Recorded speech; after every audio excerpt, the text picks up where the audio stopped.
সাম্প্রতিক পরিস্থিতির প্রভাব পড়েছে আমদানি রফতানি বাণিজ্যে।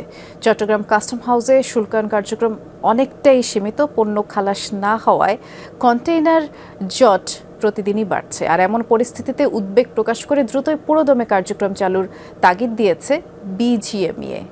সিলন ফ্যামিলি ব্লেন্ডের কড়ালিকার আর সতেজ স্বাদের পারফেক্ট ব্লেন্ডে স্বপ্নেরা মিলুক টানা। গত দুদিন ধরে চট্টগ্রাম কাস্টমস হাউসে শুল্কায়ন কার্যক্রম অনেকটাই সীমিত। অনেকে চালানের নথি অনলাইনে জমা দিলেও প্রক্রিয়াকরণ হচ্ছে না, ফলে আটকা পড়ছে আমদানি পণ্য।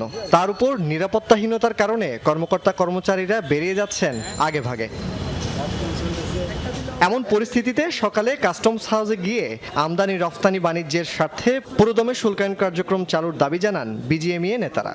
চট্টগ্রাম বন্দর হচ্ছে বাংলাদেশের এক্সপোর্ট ইম্পোর্টের মেন হাব।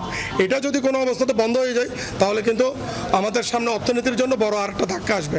সেটা যাতে ভবিষ্যৎ সরকার এবং আমাদের দেশ যাতে এই সংকটে না পড়ে, সেজন্য কিন্তু আমরা আজকে রাস্তায় নেমে এসেছি। আমরা যদি ঐক্যবদ্ধভাবে কাজ করি আমরা সেই আগের গতি ফিরিয়ে আনতে পারবো। আমরা বন্দর যে কনজেশনের দিকে যাচ্ছে আমরা তার থেকে বেরিয়ে আসতে পারবো। অস্থিরতা কাটিয়ে দ্রুত পরিস্থিতি স্বাভাবিক করতে সম্ভাব্য সব ব্যবস্থা নেওয়া হয়েছে বলে দাবি কাস্টমস কর্তৃপক্ষের।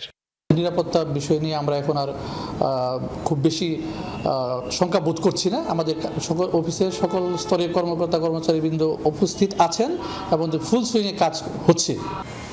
শুল্কায়ন সীমিত হওয়ায় চট্টগ্রাম বন্দরেও বাড়ছে কন্টেনার জট। বর্তমানে ইয়ার্ডগুলোতে রয়েছে 42,000-এর বেশি কন্টেনার।